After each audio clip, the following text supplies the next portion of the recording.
Una característica de las sociedades europeas durante la mayor parte de su historia fue el desarrollo de sistemas económicos que se basaban en la propiedad de la tierra. Con diferentes características, las sociedades esclavistas y feudales se estructuraban alrededor de la propiedad de la tierra en manos de una élite social privilegiada. La tierra la trabajaban sin ningún derecho o con algún derecho parcial los esclavos y los vasallos, pero la estructura estaba vertebrada por el control de la tierra de los grandes propietarios. Estos propietarios podían aprovechar las ganancias que generaba la tierra, venderla cuando se les ocurriera, y a su muerte eran transmitidas a sus herederos, prolongando la estructuración del territorio a través de los mismos linajes. En las sociedades europeas, la propiedad pública era generalmente estatal, muchas veces basadas en las necesidades económicas de los estados o para permitir el funcionamiento de las ciudades, por ejemplo, calles y plazas. En Europa solo había propiedad colectiva en algunas sociedades marginales o revolucionarias. En América indígena la situación era diferente. La propiedad era generalmente comunitaria, o en algunos casos estatal, como era el caso de la sociedad inca. Cuando había pueblos asentados con elevadas densidades de población, por ejemplo, en las zonas volcánicas y montañosas con suelos fértiles, la propiedad era comunitaria. En zonas de selva húmeda, basadas en el cultivo de roza y quema, los pueblos tendían a migrar y por lo tanto la posesión de la tierra, no en el sentido de propiedad, sino en el sentido de posesión, era temporaria. Es el caso, por ejemplo, de los guaraníes. Cuando se concretó la invasión y ocupación del continente americano, los colonizadores españoles y portugueses adjudicaron tierras a algunos colonos con influencia que en zonas con mayor población asumían la forma de encomiendas, que era un tipo de relación feudal semi-esclavista. En otros lugares se adjudicaban suertes de estancias o campos a personas elegidas, también con alguna influencia política en los virreinatos, en las gobernaciones o en la propia monarquía. La propiedad de la tierra privada, así introducida, pasó a ser el sistema que determinó las estructuras agrarias en la mayor parte de lo que se acostumbra a denominar hoy como América Latina. La propiedad pública solo subsistió en las áreas improductivas y marginales o de poco interés estatal o virreinal, y en espacios destinados a la circulación o comercio, generalmente a nivel urbano. El desarrollo de estados independientes a partir de las colonias españolas llevó a que la estructura propietaria se mantuviera por muchas décadas, sustituyendo la aristocracia metropolitana española por una aristocracia criolla.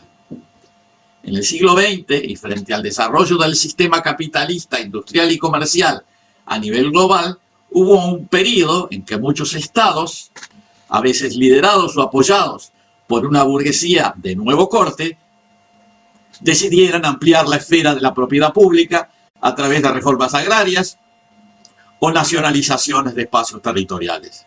Cuando las burguesías locales adquirieron el poder territorial, este proceso fue detenido. De todas maneras, la reacción de los grupos propietarios originales no se hizo esperar, surgiendo fuertes tendencias conservadoras que podríamos llamar reaccionarias a la ampliación del espacio público. Debido a ello se consolidaron dos tendencias o corrientes políticas y económicas. Una tendencia que promovía la extensión y jerarquización de los espacios y de la propiedad pública, y otra que promovía la conservación y ampliación de los sistemas de propiedad antiguos que privilegiaban a un grupo reducido de propietarios. Estas corrientes filosófico-políticas extendieron sus proyecciones a varios ámbitos más allá de la propiedad de la tierra. En particular, esto ocurrió como consecuencia de la influencia de las ideologías marxistas y socializantes que se extendieron a la propiedad o control de los medios de producción como servicios públicos e incluso inversiones industriales y comerciales. En resumen, se generaron, fortalecieron y enfrentaron dos corrientes. Una corriente privatizadora tendiente a reducir el ámbito público y social y otra de preservación de los intereses públicos y generales. Estas tendencias generalmente son identificadas como derecha e izquierda. En las sociedades globales es casi inevitable identificarse por acción u omisión con una de estas dos posiciones que podemos llamar ideológico-políticas. Todas las actividades humanas, incluyendo la cultura, el arte y la ciencia, se ven influidas por esta dicotomía. En el caso de la ciencia, debido a que esa diferenciación es tan importante, esto a veces puede afectar los objetivos de la misma, que pueden ser modificados o desviados en aras de las posiciones ideológicas, perdiéndose de vista los métodos de la ciencia, que son la obtención de datos, la experimentación y la rigurosidad del análisis científico.